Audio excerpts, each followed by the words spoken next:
Premier rendez-vous de la semaine, ravi de vous retrouver sur les antennes des médias leaders True TV et Watt FM.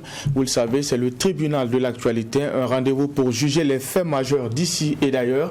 Une émission que vous pouvez suivre sur nos plateformes Facebook et YouTube. Je suis Adam Scarlett Ouedraogo, président de ce tribunal. Avec moi sur ce plateau, les juges au siège, Bernard Bourma, Geoffroy Vaha, bonjour et bienvenue. Bonjour président Ouedraogo, bonjour juge Vaha, bonjour madame, monsieur. Bonjour juge Bourma, bonjour président, bonjour auditeurs et téléspectateurs. Près d'un demi-million de volailles décimées et près d'1 million d'œufs perdus. Le Burkina Faso est touché par une épidémie de grippe aviaire. 42 foyers d'élevage repartis dans cette région du pays ont été recensés. C'est le premier sujet enrôlé pour la présente convocation. Et au Mali, le bras de fer se poursuit avec la CEDEAO. Des milliers de Maliens ont répondu à l'appel des autorités de la transition vendredi dernier. Une véritable démonstration de force pour dire non une fois de plus aux sanctions de la CEDEAO. Tous ces sujets seront décryptés par les juges au siège, mais avant, nous allons ouvrir la première fenêtre de cette émission, les avant-propos.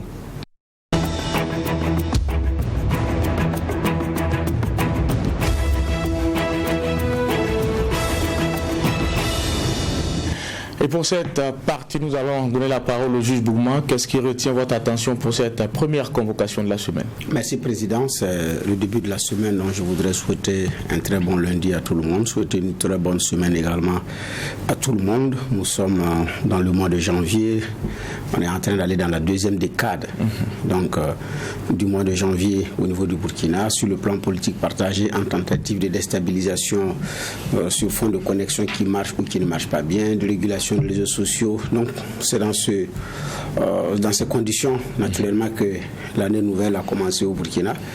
Donc je souhaite encore beaucoup de courage aux uns aux autres. Et je dis espérons que de la logique, parce que on reproche au Mali de ne pas organiser les élections, mais nous reportons nos municipales pour des raisons sécuritaires. Donc les conditions ne sont pas réunies à l'issue d'un consensus au niveau de la classe politique. C'est vrai qu'au Mali, c'est une présidentielle. C'est vrai que le Mali demande également un délai qui dépasse largement un mandat présidentiel, parce que après autant de temps de la transition, même jusqu'à aujourd'hui, et demander encore une rallonge, c'est plus qu'un mandat. Si on tient compte que c'est depuis août 2021, août 2020 que ces choses ont commencé. Donc on ne pourrait pas aussi avoir autant de temps pour une transition, si tant est qu'on veut organiser des élections. Si on veut rester, c'est le dit, si on veut, voilà. Mais nous avons dit au niveau de la CEDEAO, il n'est pas question, il faut organiser des élections, mais à l'intérieur, il y a des pays qui ne sont pas capables d'organiser des élections de proximité et qui reportent. Donc, que Dieu nous inspire d'être logique, cohérent et réaliste dans ce que nous faisons tout au long de cette semaine. Merci, juge Bourma. Juge Vaha. Oui, merci président. Moi je vais rester un peu avec le Mali. C'est vrai que c'est le sujet aussi enrôlé. Il y a quand même le président Ibrahim Boubacar Keïta qui nous a quittés hier, qui est décédé à son domicile de Bamako, dit-on, à l'âge de 76 ans. Il devrait avoir 77 ans logiquement à la fin de ce mois-là. Mais on va dire comme ça que les forces supra que nous avons décidé autrement. Ibeka, qui avait commencé son mandat en 2013, et on sait comment il est parti en 2020, c'est la rue qu'il a vomi, il faut le dire de façon très claire. Et puis bon, après il y a eu la récupération de l'armée, et puis on est dans la situation dans laquelle on est. C'est quelqu'un qui aura donné ce qu'il pouvait à son pays, il a amené ce qu'il pouvait amener, mais c'est clair aussi que avec l'âge et puis les ennuis de santé, c'est vraiment pas difficile souvent pour la plupart de nos chefs d'État, l'après président surtout, quand on le connaît dans les conditions dans lesquelles il est parti et les conditions dans lesquelles il était. On avait parlé, on se rappelle, juste après son renversement d'un AVC, il était obligé d'aller se faire soigner à l'extérieur du pays. Après il est revenu, lui avait passé, je pense, quelque chose de 1 mois et demi. Il est revenu quelques temps avant, même depuis 2015 déjà, alors qu'il était à quoi 2 ans de pouvoir. On parlait déjà aussi d'ennuis de santé. Il avait même disparu devant des médias et tout. C'était même l'annoncé pour moi. Donc c'est quelqu'un qui avait quand même quelques ennuis de santé, et celui-là était connu. Mais bon, il est parti, et mon avant-propos c'était de reconnaître au moins ce qu'a pu apporter l'homme au Mali, parce que chacun vient y apporter sa contribution et il part. Deuxième avant-propos, pour être très rapide, on a la CAN 2021 qui continue de se jouer. jouer. On a nos étalons qui aujourd'hui croisent les crampons avec l'Éthiopie. On a écouté Kamou Malo qui est très focus sur ce match-là.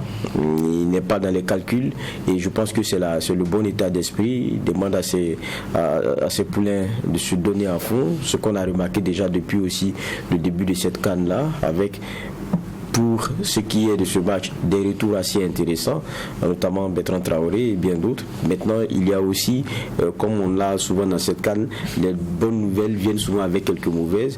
Il y a Kofi, le gardien de but, qui est notre dernier rempart et dont on connaît la contribution combien importante dans sauver les étalons de certaines situations, ne sera pas là. Mais on a l'obligation de faire avec.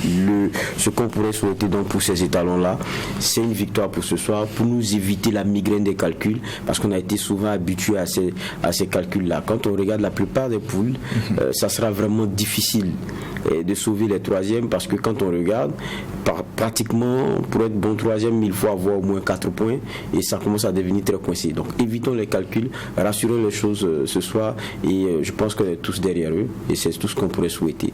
Il y a une rediffusion le soir. J'espère que quand les gens regarderont, ils seront avec le sourire. D'accord. Merci Monsieur Lévieux pour ce propos introductifs. Nous allons également dire merci à l'équipe de réalisation de cette émission, le tribunal de l'actualité, qui nous permet d'être ensemble du lundi au vendredi sur les antennes des médias leaders True TV et Watt FM. Je le disais en début d'émission, 42 foyers de grippe aviaire ont été recensés dans cette région du Burkina Faso. Une information qui a été donnée par le ministre en charge de la santé et des ressources animales. C'était vendredi dernier lors d'un point de presse conjoint. Alors, juge Bougma, en plus du Covid-19, voilà une autre crise sanitaire qu'il faut gérer. Oui, tout à fait. Donc, une crise sanitaire également qu'il faut gérer, mais qui était là depuis un certain temps quand même. Pour les fêtes de fin d'année, pour ceux qui ont été en province ou qui sont proches de ceux qui font de l'élevage et tout, ils vous diront qu'il y a déjà cette grippe-là qui était là depuis avant même, je dis bien avant la période des fêtes. Donc, au niveau des villages, au niveau des localités, ça décimait beaucoup de volailles au niveau des paysans. Donc, parce que là aussi, ce n'est pas des habitants qui sont, comme on appelle, ce n'est pas des éleveurs qui sont enclins au traitement. En dehors de ceux qui tirent réellement profit, qui ont fait des fermes en bonne et due forme, mais qui contrôlent qu'ils soient régulièrement leurs volailles. Bon, au niveau village, c'est laissé à la merci de la nature. Hein. Donc, vous levez le matin et le chef de famille jette quelques grains d'épi et puis bon, ça s'arrête là. La volaille se débrouille comme elle peut dans la nature, puis bon, le soir, et puis bon, voilà. Donc, il y en a qui soignent, mais il y en a qui réellement ne le font pas, alors que c'est pas aussi cher les soins préventifs. Donc, ils ne sont pas dans cette culture-là. Donc, quand il y a un moindre cas de contamination, naturellement, toute la basse-cour part. Donc, c'est dans ce contexte-là, effectivement, on est, avec parfois quelques rescapés dans certains domiciles. Donc, je dis bien, depuis maintenant, les foyers n'étaient pas aussi grands. Donc, alors qu'à la lumière des chiffres qui ont été donnés, c'est-à-dire les foyers se sont effectivement agrandis. Donc, en plus du cas sanitaire aussi, ce sont ces aspects qu'il faut gérer. Mais bon, pour un pays d'élevage également de la volaille, grandeur nature comme le Burkina, ces cas aussi, c'est des cycles, hein. Ça vient et ça repart, mais le travail en amont pour, comme on appelle ça, pour cultiver la culture de la prévention par la vaccination de la volaille, par les traitements de la volaille, cette culture-là n'est pas la chose la mieux partagée au monde, au niveau paysan, qui font beaucoup plus un élevage de prestige. Donc, quand il y a d'autres problèmes, c'est dit j'ai tel nombre de têtes, j'ai tel nombre de pattes, et puis ça s'arrête là. C'est beaucoup plus le prestige que pour en tirer profit. Ce qui fait que l'attention de prendre soin est moindre. Sinon, même en dehors des produits modernes de traitement, il y a aussi des produits naturels de traitement au niveau village qui sont utilisés à travers des décoctions de plantes et tout, à mettre dans l'eau de breuvage. Mais bon, c'est pas tous les domiciles qui ont le temps, j'ai dit bien, pour faire cela. Conséquence, quand il y a des cas pareils, la conséquence, elle est implacable. D'accord. Alors, lors du rendez-vous avec les hommes des médias, il y a des chiffres qui ont été donnés qui traduisent un peu, je dirais, l'ampleur de l'épizootie. Alors, on parle d'1 demi-million de volailles déjà décimées. On estime à plus d'1 million d'œufs perdus. Alors, c'est des chiffres qui sont quand même assez alarmants et qui interpellent, juge Vara. Oui, ça interpelle. On parle des conséquences. Le ministre Moussa Kabouré a dit que le cheptel aviaire national est menacé à hauteur de 52 millions de têtes. Il dit que la perte globale de 90% de ce cheptel-là pourrait s'estimer à 163,8 milliards de francs CFA, ce qui n'est donc pas rien. Donc quand vous regardez, c'est se dire qu'on aura encore des pertes très importantes dans un secteur qui n'en avait pas besoin, parce que aujourd'hui, lorsqu'on parle d'élevage, ce genre de choses, c'est déjà la question sécurité qui a changé la donne. On ne continue pas ces activités-là dans des parties du territoire où la sécurité n'est pas la chose la mieux partagée. Donc on est en train de souffrir, parlant aujourd'hui de ces populations qui sont dans ce secteur-là. Maintenant, pour ceux qui continuent ces activités-là, quand on voit un peu cette menace-là, ça rappelle quand même les vieilles années, 2016, si ma mémoire est bonne, parce qu'on l'avait connu aussi en son temps, et puis je pense une autre année. Mais n'oubliez pas que pour ce qui est de l'année 2021, comme le rappelait même le ministre, il y a eu quand même 7 pays de janvier à décembre qui ont été touchés par, je pense 8 pays même, qui ont été touchés par cette pandémie, la H5N1, et on sentait que forcément ça pourrait bien revenir au Burkina, étant entendu que les pistes qui sont évoquées, c'est d'abord peut-être les oiseaux migrateurs qui les envoient avec la contamination des points d'eau et tout, ou bien carrément l'importation frauduleuse de poulets, on va dire ça comme ça, et cela pourrait amener la contamination comme on les voit aujourd'hui. Donc d'une façon ou d'une autre, ça peut être le fait d'une nature, parce qu'on parle d'oiseaux migratoires, ça ne peut rien, parce que c'est des mouvements qui sont dans l'ADN de ces animaux-là qu'on ne peut pas changer, ou bien c'est le fait de l'homme avec nos négligences, la question de l'appât de gain facile. On se dit on va permettre de prendre ces gallinacés-là ailleurs, faire traverser la frontière de façon frauduleuse, donc on sait que c'est pas permis, voilà. Et puis après, on se retrouve dans des situations où on fragilise nous-mêmes notre économie. Mais c'est vraiment dommage lorsqu'on entend ces chiffres-là, ces pertes-là, c'est des choses dont on aurait pu se faire l'économie. Et quand c'est comme ça, de ce qui est dit, je pense qu'on a déjà on a plusieurs foyers, 42 foyers dans cette région. Donc il faut éviter que ça s'étende plus que cela. Donc quand c'est comme ça, il faut tuer quelquefois le reste des bêtes concernées par les foyers, et c'est des pertes encore plus fortes, en espérant qu'il n'y ait pas une propagation et qu'on soit dans des situations plus difficiles à gérer. D'accord. Alors quand on voit les chiffres, les projections, ça donne au froid au dos. Mais la bonne nouvelle, c'est qu'il n'y a pas de cas humain, c'est ce que les deux ministres ont dit, mais néanmoins il faut que la prudence en tout cas soit à tous les niveaux, surtout pour les populations, pour éviter cette contamination, la juge Beaumont. Oui, mais ça effectivement c'est un grand effort à faire, parce que au niveau village, vous parlez vraiment au niveau village, au niveau local, dès qu'il y a ces cas-là, c'est la fête, la joie au niveau des enfants, ça il n'y a rien à faire. Donc il y a une poule qui agonise, il y a une qui a déjà rendu l'âme, rapidement il y a un feu qui est allumé pour régler cette affaire-là. Donc il appartient naturellement aux autorités de pouvoir communiquer sur les risques, est-ce qu'il y a un risque humain ou pas, mais aussi de sortir, j'ai dit bien, l'artillerie lourde en termes de sensibilisation au niveau local. Voilà, parce que c'est très très très très important quand on sait comment est-ce que, j'ai dit bien au niveau village, au niveau des basses-cours, comment les choses se passent quand il y a effectivement une poule qui ne vit plus, et ça, il n'y a rien à faire. Donc, il y a effectivement ce travail-là, cet effort-là, effectivement, à faire. Mais il y a une précision aussi également qui a été donnée par rapport aux sources d'entrée sur le territoire national. On parle de 2 voies probables. La première voie probable, c'est par... comme on appelle ça, les oiseaux migrateurs, parce qu'il y a d'autres pays de la CEDEAO qui sont touchés comment on appelle ça, entre janvier et décembre 2021. Ça fait dire que déjà, dans d'autres pays, il y avait déjà des foyers. Donc, il y a l'hypothèse des oiseaux migrateurs qui l'ont envoyé au Burkina. L'autre hypothèse, ce sont leurs entrées frauduleuses, effectivement, de la volaille. Donc, les produits de la contrebande, parce que ça touche également le monde au niveau alimentaire, mais au niveau de la volaille. À plusieurs reprises, on a vu des destructions de cargaisons saisies, frauduleusement introduites et parfois avariées. Donc, il y a aussi cette hypothèse-là. Et ça, c'est aussi la conséquence de nos frontières, non seulement poreuses, mais aussi l'indélicatesse de certains agents de contrôle, mais aussi de certains citoyens véreux.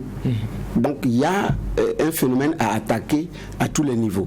Ce sont les sources d'entrée probables. Mais donc, dès lors qu'on sait ça, et ce qui reste maintenant, je dis bien, c'est que, c'est vrai, il n'y a pas encore eu un cas humain et tout, mais c'est de communiquer et de le dire sérieusement.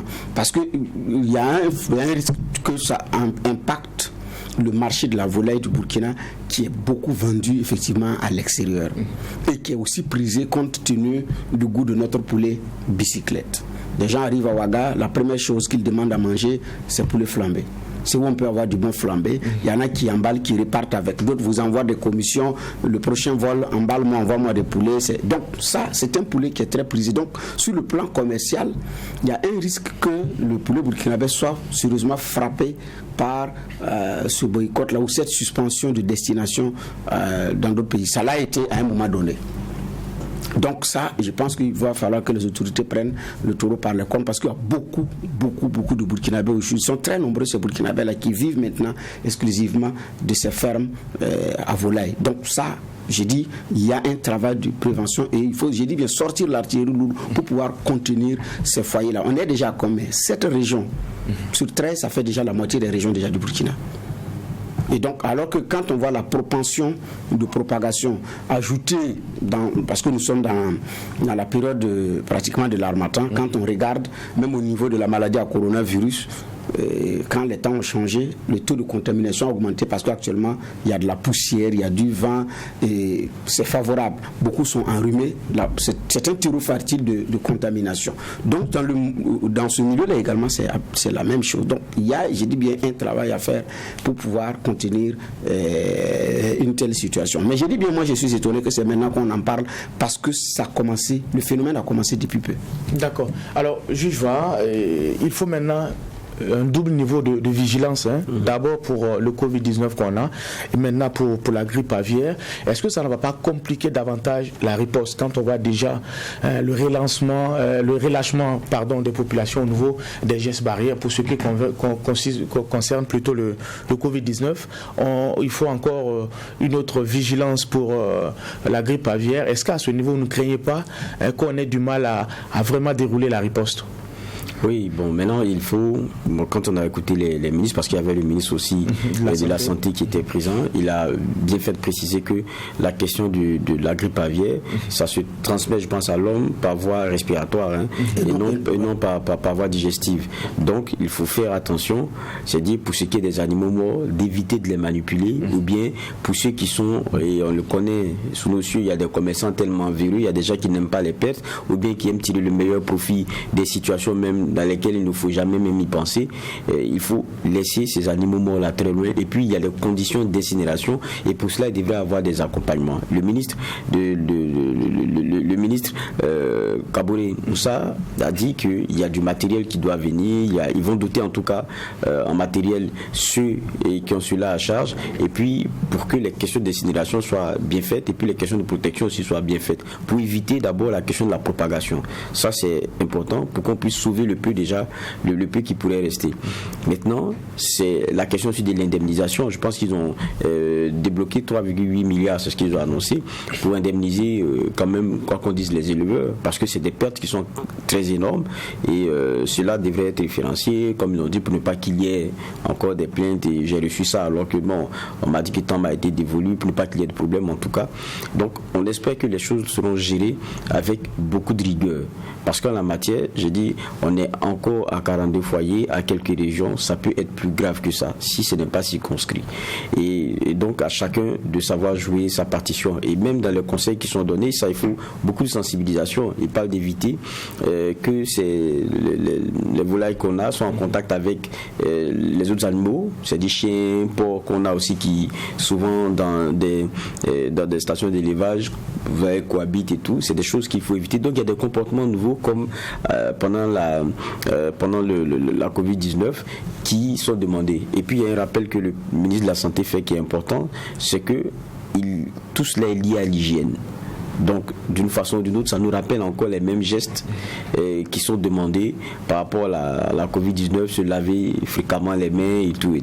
Mais il faut se tenir vraiment à l'écart de ces volailles mortes-là, dont on ne maîtrise pas les raisons du fait qu'ils soient décimés. Donc, pour ça, il faut vite appeler les vétérinaires. Il y a un protocole d'incinération, que cela se fasse et que ça se fasse bien. Donc, il y a de la vigilance. Ce n'est pas la première fois que le Burkina connaît ce mal-là, et donc ce n'est pas la première fois qu'on le gère. Il suffit de tirer meilleure partie des expériences passées et puis avoir plus de rigueur dans la gestion de ce qui est en train d'arriver. D'accord. Alors juste pour moi, c'est pas la première fois justement, comme Geoffroy l'a dit, qu'on parle de H5N1 au Burkina Faso, mais il y a ceux-là qui jusqu'à présent ne croient pas à la maladie.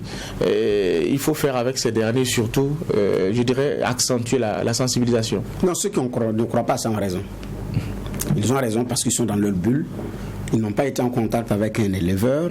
Ils n'ont pas été en contact avec la réalité. Donc c'est pourquoi moi je comprends ces personnes-là.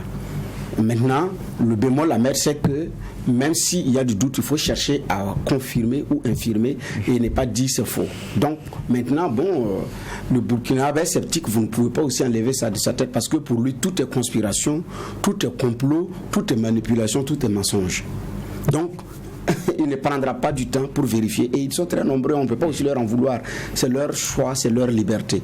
Mais je dis, il y a, comme on appelle ça, au niveau des fêtes de fin d'année déjà, on en parlait. Donc, comme on appelle ça, personnellement, moi je n'ai pas fait la fête de Noël à Ouaga. Donc je sais, ça moi, personne, j'ai pas besoin de preuves pour le dire parce que j'ai vécu ça sur le terrain. Vous arrivez, on dit, il y a une grippe par là, il y a des poules qui sont décimées et tout. Mais c'est régulier au niveau local, au niveau village, qu'à un moment donné, il y ait des épidémies et puis des poules meurent. Donc, il y en a qui ont intégré ça dans leur quotidien. Ça dit qu'il y a une maladie de poule qui est passée par là et puis bon. Et après c'est continu, vous passez à autre chose. Mais ici, c'est que quand on regarde les chiffres, effectivement, on se rend compte qu'il y a une grande proportion. Et la question que je me pose, est-ce qu'à la faveur des fêtes de fin d'année, compte tenu du fait qu'il y a eu d'autres entrées de poulets par la fraude, est-ce que ça n'a pas accentué le taux de contamination? Est-ce que ça n'a pas accéléré? Parce qu'on dit que dans les autres pays, ça existait déjà entre janvier et décembre 2021. C'est-à-dire que dans les autres pays, déjà, le phénomène était vécu. Avant qu'au Burkina, on y entre. Noël, c'était le 25. Alors que ce dont je parle, c'est début décembre que ça a commencé à se signaler dans les localités dont je parle. Parce que le centre-ouest également est aussi touché, du Bulkiamdé. Là, ça, moi j'ai vu les éléments de preuve, on était déjà à la fête de Noël. Mais les populations vous disent que c'est bien avant ça que ça a commencé. Donc, la réalité aussi, je dis bien, elle est là, implacable. Maintenant, les cellules de veille, qu'est-ce qu'elles font? Est-ce que ces cellules de veille-là sont très alertes au niveau village, au niveau commune, province jusqu'à région? On a effectivement ce mécanisme-là qui existe, qui est, de mon point de vue, qui était là pendant les premiers moments de grippe aviaire et tout. Et puis bon, c'est des cycles réguliers pour un pays d'élevage comme le Burkina. Donc, qu'est-ce qui a été fait par rapport effectivement à ces cellules de veille-là pour alerter? C'est la question principale que je me pose. Donc, nous sommes maintenant dans la gestion. Chercher à savoir les causes, machin, oui. Mais on est dans la gestion, qu'est-ce qu'on fait? C'est de dire aux populations, ça ne se contacte pas par digestion, c'est par voie respiratoire. Si vous voulez en manger, ou bien vous voulez manger de la volaille, c'est de bien cuire et d'éviter de manipuler les animaux morts. Donc, on est déjà dans ce contexte-là. Maintenant, je dis bien, on est dans la gestion. Mais je pense qu'on n'a pas été suffisamment prévoyant, suffisamment alerte dans cette gestion.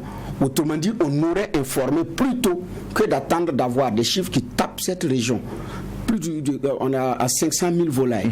Cette région, 42 foyers avant de commencer. C'est pas tard, mais je pense qu'on pouvait faire mieux.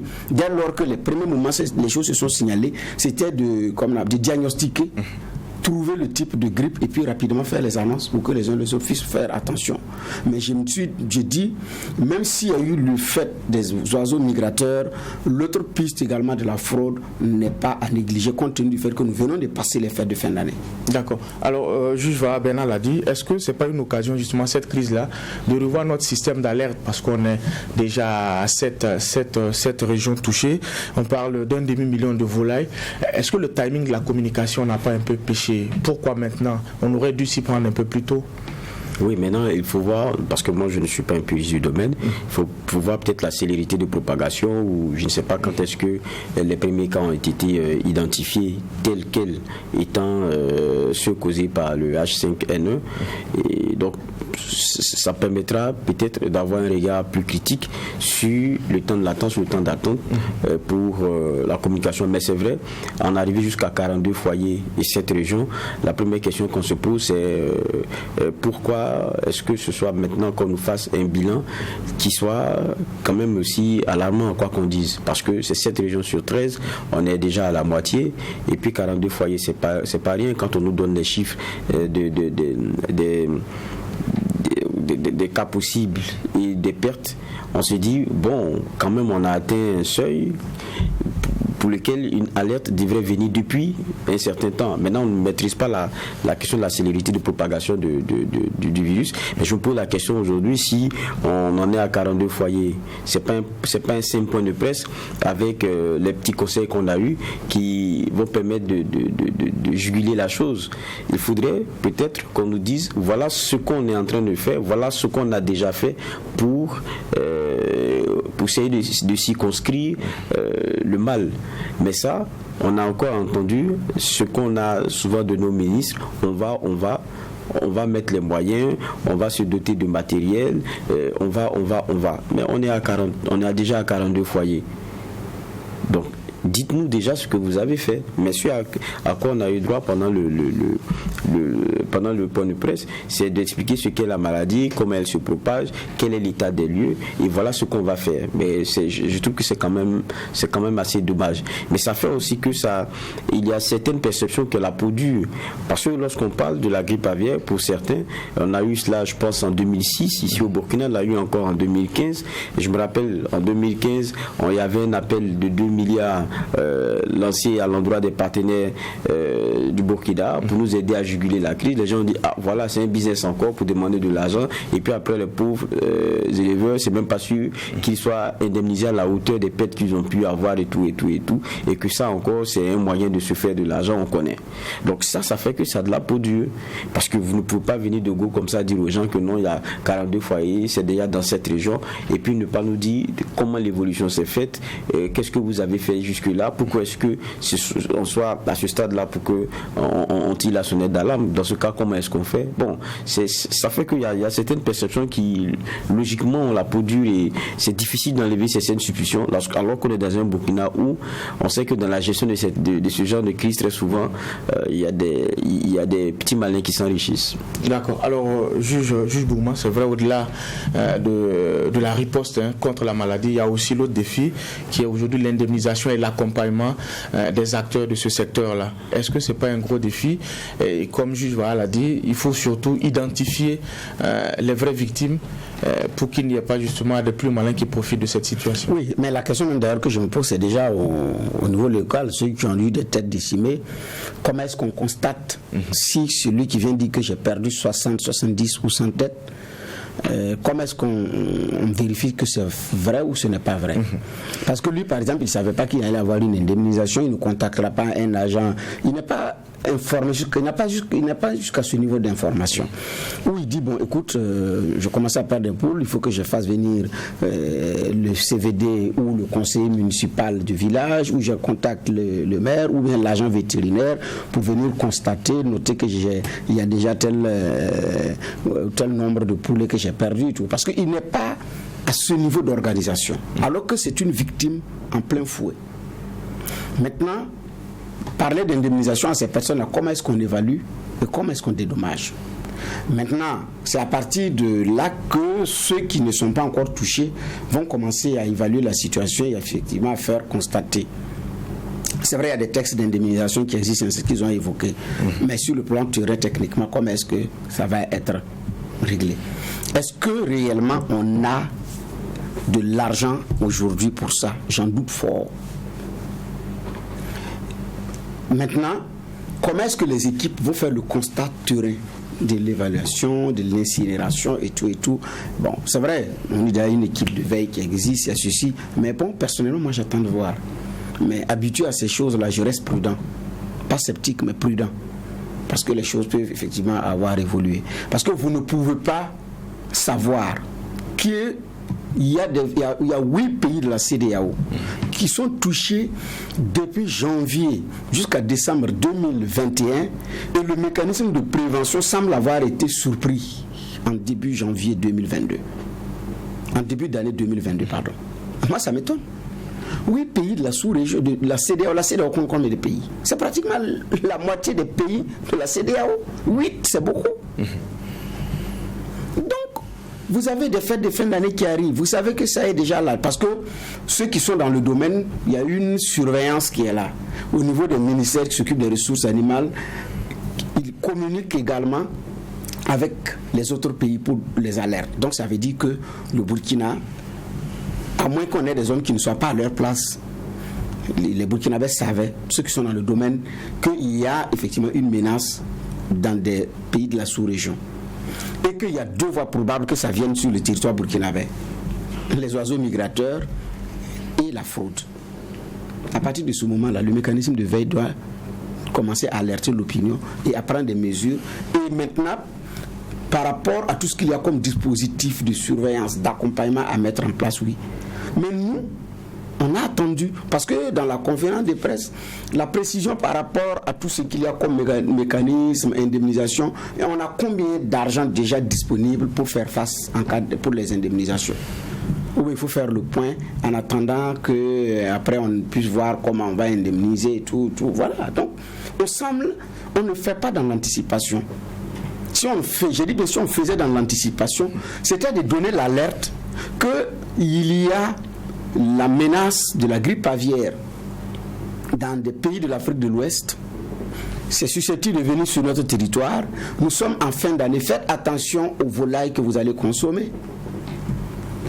Si vous allez payer, comment on appelle ça, de la volaille vivante, ou si vous allez prendre déjà ce qui est venu d'ailleurs dans des cargaisons. C'était ça aussi la responsabilité. Mais on ne l'a pas fait. On ne l'a pas fait.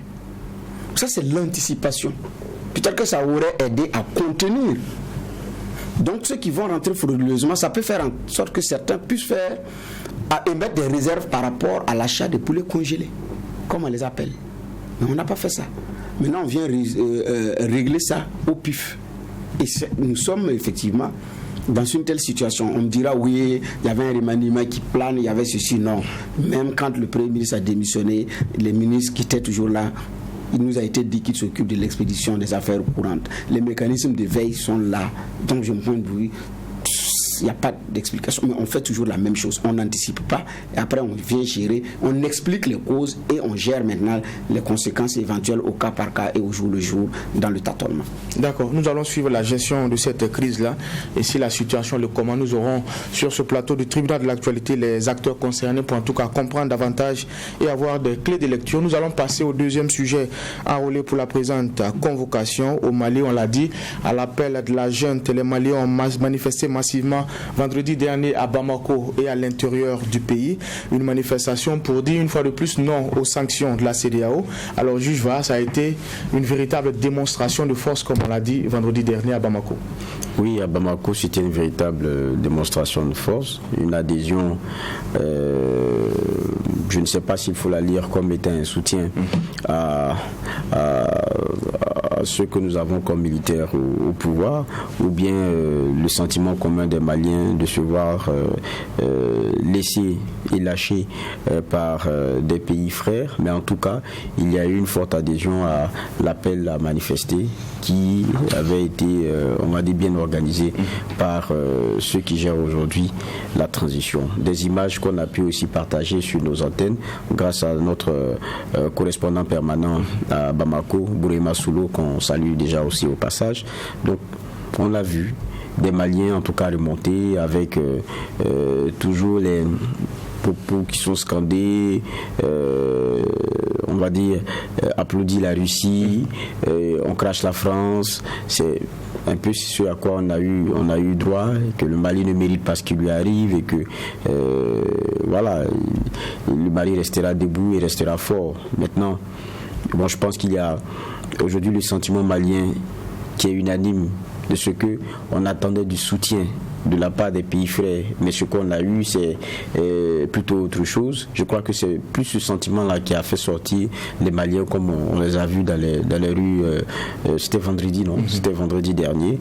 Et maintenant, la question du soutien pour ce qui est de la transition et à sa volonté de faire 5 ans, pour moi, il faut faire une distinction. D'accord. Alors, juste pour moi, certainement que la volonté de la transition, c'était de démontrer à travers cette mobilisation laquelle est en phase avec sa population. Est-ce que cela suffirait à faire reculer la CEDEAO sur ces sanctions-là? En tout cas, c'est un test grandeur nature qui a réussi. Maintenant, est-ce que c'est suffisant pour faire fléchir la CEDEAO sur ces sanctions? Je ne pense pas. C'est la réalité du terrain qui va commander les choses. En fonction de l'impact de ces sanctions pour ces mêmes pays. Et aussi en fonction de la capacité de Bamako à faire face à la situation. Parce que si Bamako arrive à tenir face à la situation, les sanctions ne vont pas prospérer. Mais si effectivement, à un moment donné, ça va se ressentir dans l'assiette du citoyen malien, dans le quotidien du travailleur malien, effectivement, la donne pourrait changer. Sinon, cette fermeture tape de plein fouet également les pays voisins. Et donc, ça dépendra effectivement de la suite. Voyez-vous que Air France, qui a suspendu sa desserte, a réécrit pour demander à reprendre. Et ça a été accordé par rapport à Charles de Gaulle, Bamako Nouakchott. Et effectivement, les autorités maliennes qui disent également qu'il n'y a pas de problème. Pendant ce temps, nous aussi, nous on a suspendu et puis on attend. Alors que eux, parce que vous vous amusez, d'autres personnes, d'autres compagnies également prennent le relais. Surtout qu'il y a effectivement le couloir guinéen. Donc il y a déjà, j'ai dit ça, c'est la réalité en face. Au niveau du Sénégal, avec les échanges, mais il y a l'économiste, comme on appelle ça, sénégalais, Pape Abdoulaye Seck, qui dit que ça va impacter au niveau du Sénégal. Et il donne les chiffres. En 2020, il dit c'était un taux de change de 400, le volume de change, il dit, c'est plus précisément 474 milliards de francs CFA en 2020. Et il dit cela, ce qui représente 2 à 3 fois plus que les échanges commerciaux avec toute l'Union européenne. Ça, c'est le Sénégal et le Mali. Les chiffres que je donne, c'est comment on appelle ça, les échanges entre le Sénégal et le Mali. Le volume d'échanges entre les deux pays. Parce qu'il y a plusieurs accès et puis le secteur comment on appelle ça, du transport également qui est frappé. Et là, il parle d'un taux annuel, comment on appelle ça, d'un chiffre d'affaires annuel de 250 milliards de francs CFA qui mobilise 245 emplois et 675 employés indirects. C'est un économie sénégalais qui s'exprime sur cette situation et qui dit qu'effectivement, il va avoir un impact à long terme, même sur le Sénégal. Parce que le Mali a une forte diaspora. C'est ça aussi la réalité. Et il y a un grand mouvement de la diaspora malienne via le Sénégal, à travers les échanges et tout. Maintenant, il y a aussi comment on appelle ça, les échanges commerciaux à travers les réseaux mobiles. Les réseaux de communication, comment on appelle ça, l'échange mobile. Donc à travers l'envoi d'argent par ces réseaux-là. Donc il y a cet impact-là. Nous, au Burkina, il y a beaucoup de produits qui viennent du Mali et qui partent également au niveau du Mali. Est-ce qu'à long terme même, ça ne va pas trop se ressentir sur ces pays-là? C'est en fonction maintenant de cette réalité de terrain que les uns et les autres vont regarder. Ce n'est pas pour rien d'ailleurs que le Sénégal, le ministre sénégalais a le courage de sortir dire qu'au niveau de la CEDEAO, quand il s'agissait d'imposer l'embargo, c'est le Sénégal qui a insisté pour obtenir que les produits médicamenteux, les produits médicaux ne soient pas frappés. Oui, mais tout le monde sait que dans une situation d'embargo, les médicaments ne sont pas frappés, à moins d'être criminels. Donc ça, ce n'est pas... Ça, c'est pour tirer la couverture sur le plan politique et diplomatique pour dire, en réalité, c'est nous et sur nous-mêmes les médicaments, vous n'alliez pas avoir. Mais cette révélation vise quoi? C'est pour dire, même quand c'était chaud ou qu'on était d'accord, nous, on a contribué à ce que le taux ne se resserre pas. Souvenez-vous-en au moment opportun, parce que le Sénégal sait ce qu'il perd à long terme avec cette fermeture, avec le Mali. Mais les États anglophones, c'est ce qu'on ne fait pas attention. Les États anglophones de l'Afrique de l'Ouest, qui ont moins de problèmes politiques ou d'État à gérer ou qui n'en ont pratiquement pas, n'en ont cure. Si vous voulez, entre vous francophones, mangez-vous, ce n'est pas nous notre problème. Hein. Je ne sais pas si les autres francophones ont eu ce regard. Pas le Ghana, qui a échange Ghana-Mali, c'est pas grand impact. Nigeria, pareil, je ne vois pas en quoi est-ce qu'ils vont trop s'emmerder. C'est nous, les pays frontaliers, qui échangeons et tout. Et les pays, comme on appelle ça, portuaires, où il y a beaucoup de flux d'échange de commerce qui vont quitter le port d'Abidjan, traverser le Burkina et aller comme on appelle ça, au Mali, ou qui ne vont pas traverser parce qu'il y a aussi à cette frontière-là. Donc, ce sont ces pays-là qui vont être frappés. Maintenant, en ce moment, qu'est-ce qu'on fait? Donc, c'est à l'épreuve terrain qu'on verra si la transition malienne tiendra ou ne tiendra pas. Mais pour le moment, c'est une démonstration de force qui est réussie. Et ça, je pense qu'ils l'ont réussi. Maintenant, entre cette démonstration de force réussie et la réalité de la gestion au quotidien, à un moment donné, ça peut contribuer à lâcher, à ce que les uns aux autres lâchent du lest. Mais je me dis également que la CEDEAO, en serrant ainsi le verrou, veut pousser Bamako à ouvrir la négociation et à donner des dates précises par rapport éventuellement aux élections, parce que jusqu'à présent, c'est flou. Donc, ça c'est réussi, oui, mais l'impact, c'est à partir des éléments d'impact qu'on saura si Bamako tiendra ou ne tiendra pas. D'accord. Alors, juge Va, pour certains économistes aussi, avec ces sanctions-là, la CEDEAO s'est tiré une balle dans le pied parce qu'il faut craindre le retour du bâton, l'effet boomerang. Est-ce que c'est également votre lecture? Parce qu'il y a des pays aujourd'hui qui commencent à sentir, je dirais, ces sanctions-là et les fermetures des frontières. Bon, c'est clair que ça aura un impact parce que quoi qu'on dise, nous, je prends le cas du Burkina, on a des frontières avec le Mali, on commerce avec le Mali, il y a certains produits qui les trouvent via nous, vice versa, donc il y a forcément un certain impact. Mais il faut qu'on le dise de façon très claire, ce qui va arriver, si ça continue pendant longtemps, c'est le Mali qui va beaucoup perdre. Ça, il ne faudrait pas qu'on se leurre. Parce que regardez, on est dans un espace CEDEAO parce que les sanctions, c'est CEDEAO. Dans notre espace CEDEAO, il n'y a pas les échanges intra-pays, c'est pas si fort. La majeure partie de ce que nous avons, en termes de richesses premières, nous les exportons vers le reste du monde. C'est avec lui que nous commerçons. En termes de chiffres, par exemple, les exportations intra-CEDEAO, c'est 15%. Les importations intra-CEDEAO, c'est 5%. C'est-à-dire que ce qu'on s'exporte entre nous, ça ne vaut pas 15%. Ce qu'on s'importe entre nous, ça ne vaut même pas 5%. Donc, ce qu'on a et qu'on détient, c'est ce qu'on vend au reste du monde. Et on dépend pour la plupart aussi de ce qu'on importe du reste du monde. Et le Mali, le problème, c'est que ce n'est pas un pays qui a un port.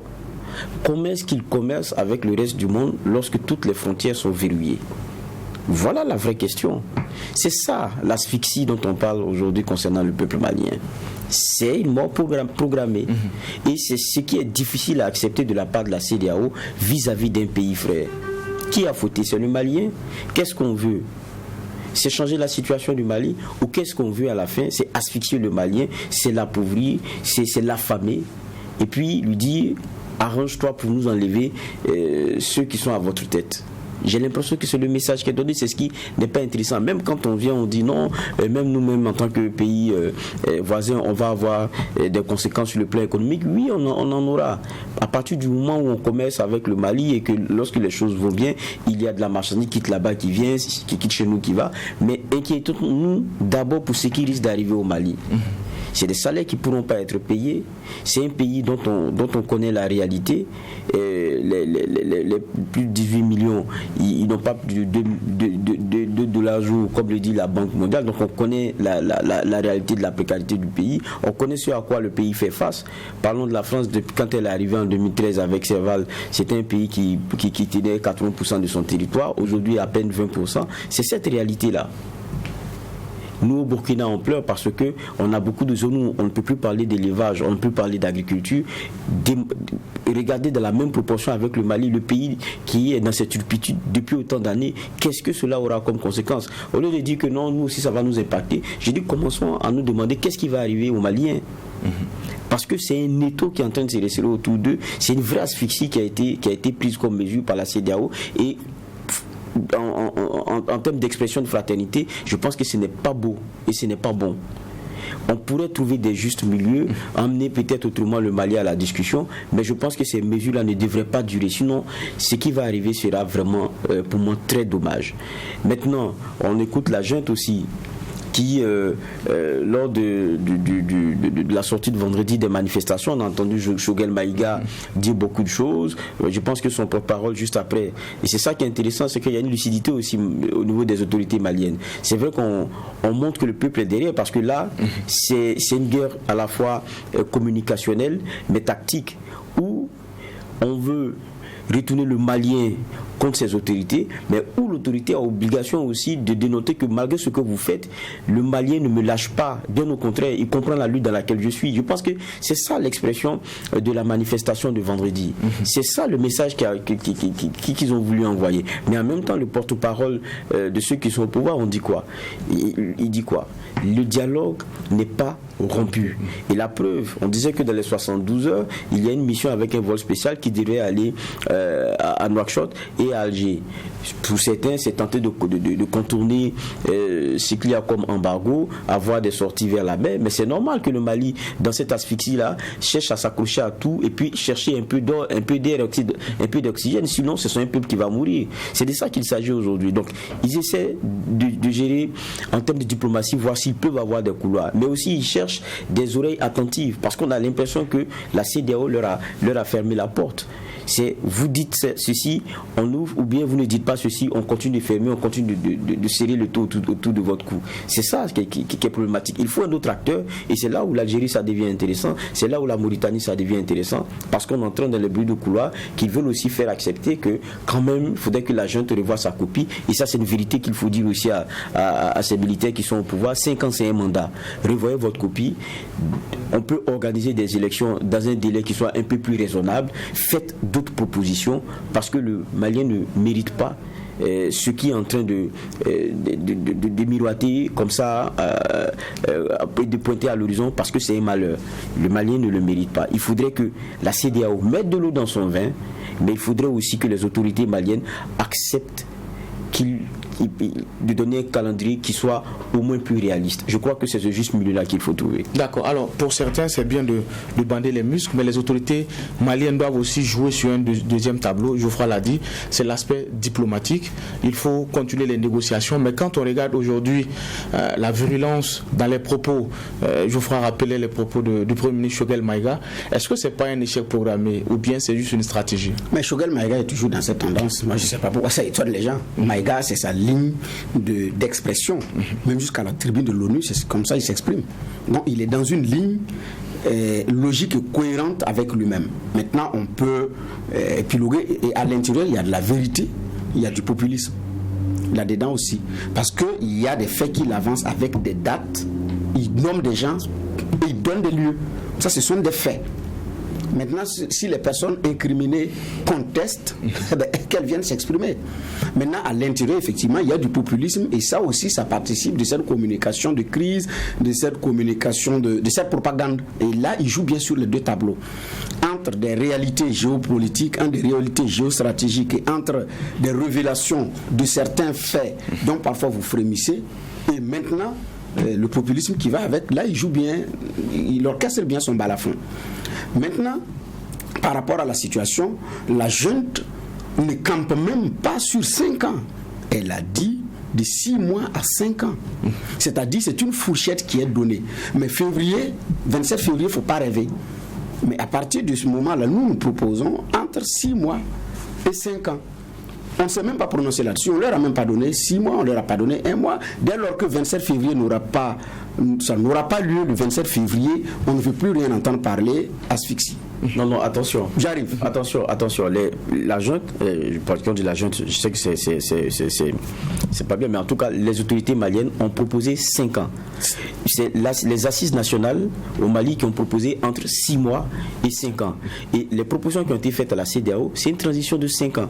Et la preuve, lorsque les négociations ont commencé à craquer et qu'elles ont commencé à coincer, ils sont venus avec une deuxième proposition, cette fois-ci de 4 ans. Donc les propositions qui sont celles de la transition malienne, c'est 5 ans, puis ramené à 4 ans.